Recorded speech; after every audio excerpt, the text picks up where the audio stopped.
Nikushukuru sana wewe ambaye umechagua kujumuika pamoja nasi kupitia channel yetu ya Hope Praise TV. Tunakukaribisha katika masomo yetu ya kila siku. Neema ya Bwana iendelee kuwa pamoja nao. Katika jioni ya leo ninatamani tujifunze pamoja kutoka kitabu cha Luka sura ya 19 mstari wa 41 hadi 43. Biblia yangu inasema hivi: Alipofika karibu aliuona mji, akaulilia akisema, laiti ungalijua hata wewe katika siku hii ya leo ya kupasayo amani, lakini sasa yamefichwa machoni pako. Kwa kuwa siku zitakuja adui zako atakapokujengea boma likuzunguke, watakuzingira na kukuhusuru pande zote. Neno la Mungu katika jioni ya leo linatuambia ya kwamba Yesu amefika mahali fulani, akauona mji, akaulilia. Kabla sijaendelea, nikualike tuombe. Baba mtakatifu, tunakualika sasa katika jioni ya leo, tusaidie kuelewa neno lako kwa jina la Yesu. Amen. Ilikuwa ni katika sikukuu za Pasaka, majira ya sikukuu za Pasaka, pale wana wa Yakobo wakiwa wamejumuika, wametawanyika pande zote wakisherehekea. Kama unavyoelewa tu habari za sikukuu, yani sikukuu inapofika watu wanashona magauni, wanakaa katika mkao ambao ni mzuri. Watu wanajiandaa, kama ni chakula wanabadilisha, hata kama walikuwa wanakula ugali kila siku hiyo watajitahidi at least wapike hata mandazi.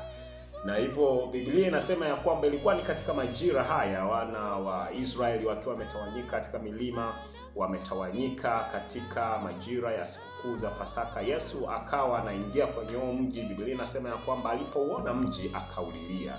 Intention ya Yesu ilikuwa ni tofauti sana na jinsi wenzake walivyokuwa wakitazamia.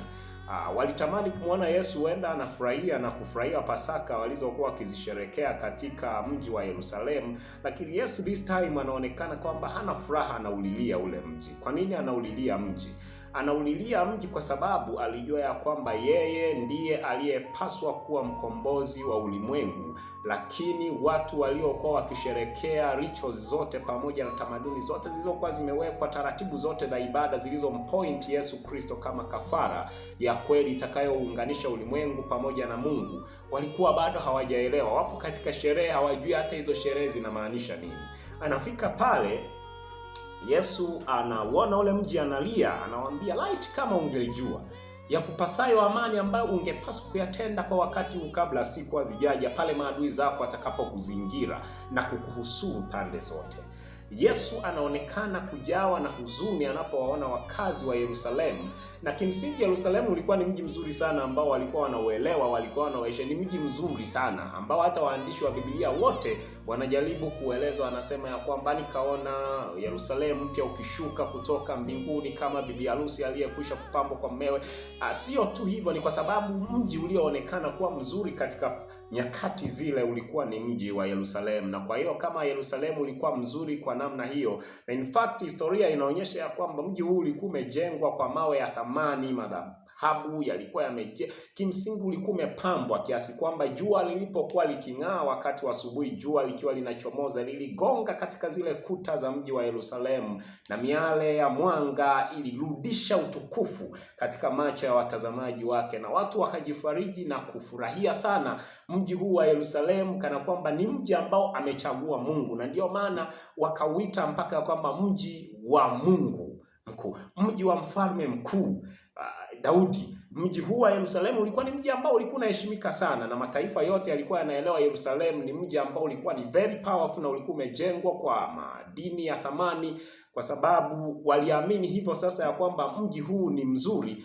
Tumaini lao sasa likaanza kukaa katika mji wa Yerusalemu kuliko kukaa katika Mungu wa Yerusalemu. Ninataka nikwambie tu ya kwamba Yesu alikuwa na mtazamo tofauti sana wakati anaingia katika mji huu, watu wakiwa wanaimba hosana, watu wakiwa wanasherehekea, wakiwa wanafurahi. Lakini Yesu anapoutazama mji huu analia, anasema ya kwamba watu ambao nimekuja kuwaokoa hawajui hata wakati wa kujiliwa kwao ni lini. Na Yesu ameshawahi kuambia ya kwamba kuna muda siku moja Yerusalemu ingeangamizwa, lakini watu wanatazama Yerusalemu. Na siku moja wanafunzi wake wakawa wanatembea naye wakamwambia Yesu, unajua huu mji hebu tazama mawe na kuta za mji huu zinavyopendeza. Yesu akamwambia ya kwamba halitasalia jiwe juu ya jiwe ambalo halitabomoshwa.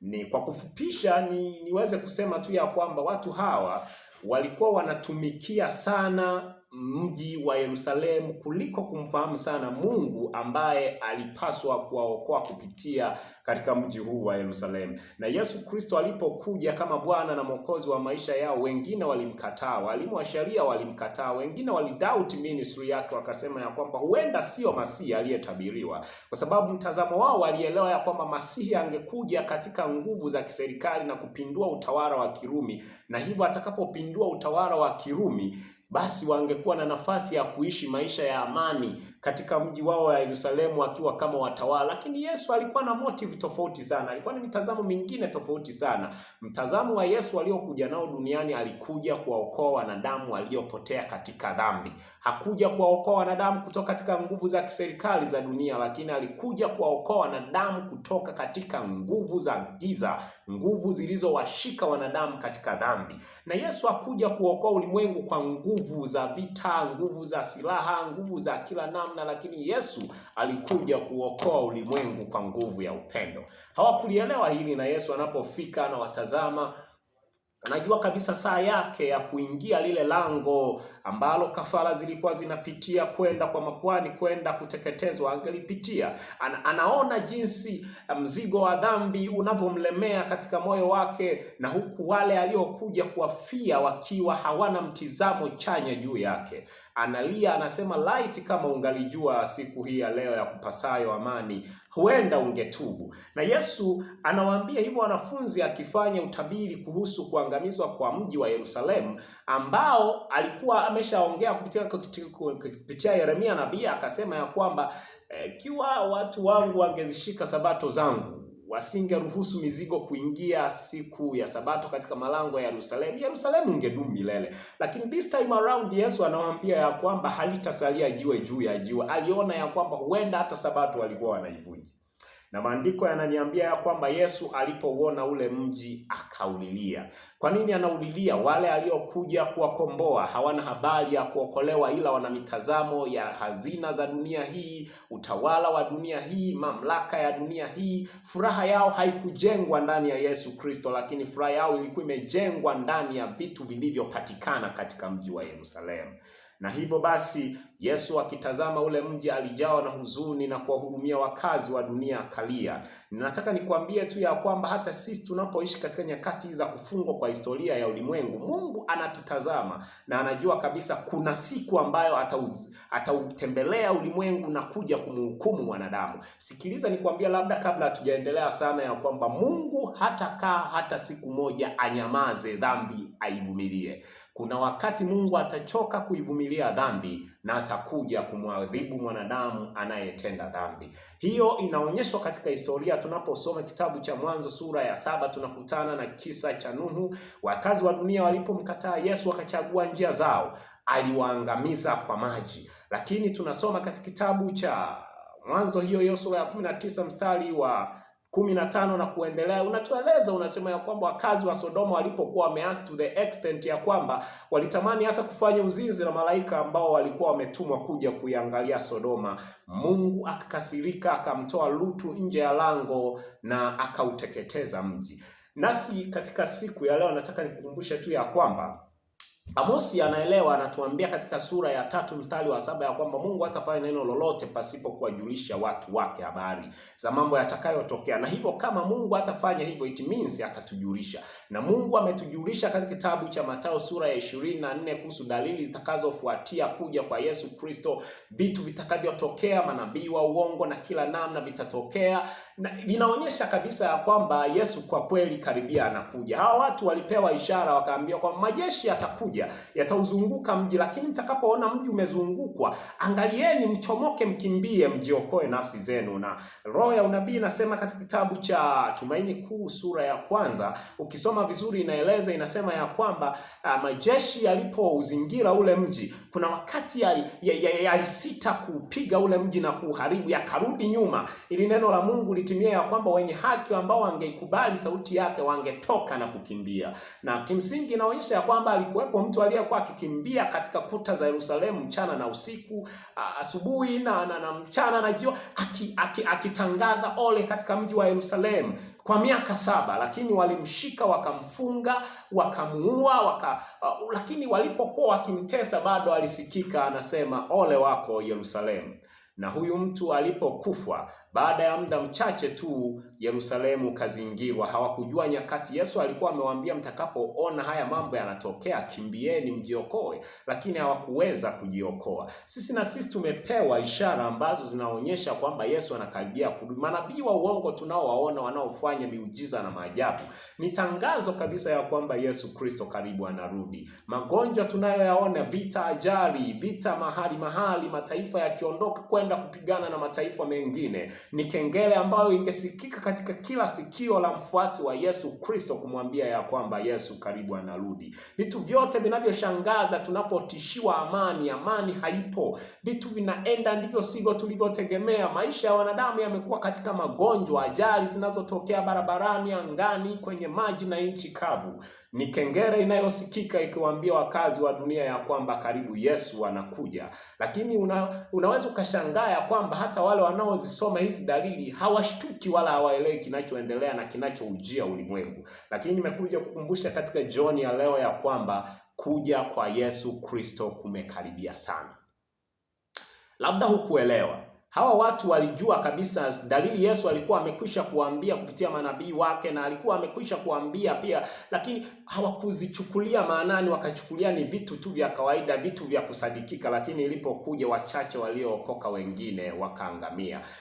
Majeshi yalipokuja yakauzunguka ule mji, aliuzunguka yakaupiga, na kimsingi aliuzunguka kwa siku nyingi. Watu wakala watoto wao, njaa ikawashika. Watu wengi walianza kutafakari, tutafanyeje? Majeshi akiwa amezunguka hapa, waliojaribu kutoka nje kutafuta chakula walishikwa na kupigwa na kuuawa, kwa sababu hawakujua wakati. Na majeshi yalipoingia kwa kupitia underground way, yakaipiga ile miji iliyokuwemo, mji wa Yerusalemu yakaupiga, yakawa yameuharibu vibaya mno, na wakaachwa pasipo tumaini. Huenda tumaini lako hata wewe ni katika vitu vinavyoonekana vya dunia hii. Huenda hata wewe upo kanisani lakini haujajua mission aliyokupatia Bwana. Huenda hata wewe hujui ni lini. Ni kwa kweli hatujui siku wala saa atakayokuja, lakini tumepewa dalili. Biblia inasema ya kwamba sisi sio kama vipofu, sio kama watu walio gizani, tumepewa nuru. Nikuite katika jioni ya leo ya kwamba unapotembea katika maisha yako na katika safari hii ya imani,